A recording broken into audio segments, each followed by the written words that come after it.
दिनै UPPL हान्जानि मोनसे आफादनि जि मेल बे जमदुवार ब्लकआ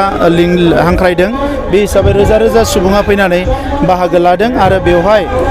17,000निख्रुइ बांसिन सुबुङा UPPL हान्जायाव जइन जागोन बांसिनानो BPFनि बिनि गुबै जाहोनखौ आङो बिजिरनानै नुदों जे थांनाय गोलाव सम जिहेतु जोंनि ओनसोलाव सान्थि फैबाय गोजोन फैबाय आरो बयबो गोरोबनानै थानो हानाय थासारि फैबाय नंखायनो बर'जों लोगोसे गुबुन गुबुन हारिनि मानसिफ्राबो लोब लोब फैनानै जोंनि दोलोआव हाबफैदों आरो बिथांमोना हास्थायो जे फैबाय थानाय समाव बिटिआर अराय गोजोन थाथों खौसेथिया थाथों बयबो रैखाथि मोनथों आरो जौगालांनो हाथों थांनाय समाव BPFनि समाव जेरैबायदि गाज्रि थासारि बियो रिपिट जाफिनथों बेखौ रावबो लुबैया बियो फैफिनथों बेखौ रावबो लुबैया नंखायनो दायो गासैबो हारिनि मानसिफ्रा लोब लोब फैनानै जोंनि हान्जायाव बाहागो लादों आरो जोंबो रायजो राजाफोरनो खोथा होदों फैबाय थानाय समाव दा जेसेबां जों मोजां थासारि दानो हादों बेनिख्रुइ बांसिन मोजां थासारि दानानै जोंनि हारिजों लोगोसे गासैबो हारिखौ जौगालांनायनि खामानिखौ जों मावलांबाय थागोन लकसभा बिसायख'थिया जोंनि थाखाय बारा गोब्राब होननानै आं साना मानोना UPPL BJP लोगो नांनानै बिसायख'थिखौ गेलेगोन बे हिसाबै जोंनि बिजाथिया गोबां भटआव देरहागोन एबार बेबायदि फेक्टर जानो हानाय एबा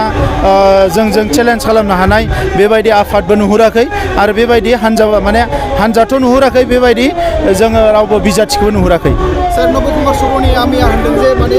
बे फार्स्ट क'क्राझार लकसभायाव गावनि देरहासार जागोन होनदों सार बेनि सायाव नबकुमार सर'नियाया रावनिबो गेजेराव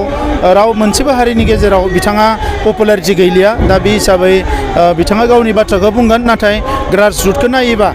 रावबो मोनसे हारिनि गेजेराव बिथांनि फारसे जि पपुलारिटि बियो गैला बियो अलमस्ट माने जिर' बायदि जालांबाय दायो गोजोनथाव खौरां बाजाज बाइक लानो गोसो गुदुं सुबुंफोरनि थाखाय क'क्राझार नोगोराव थानाय दावहारु अट' एजेन्सिया फैगौ 16, 17, 18 आरो 19 नभेम्बरसिम दिवाली धामाका अफार्स आरो लोगोसे मेगा लन काम एक्सचेन्ज मेला होगासिनो दं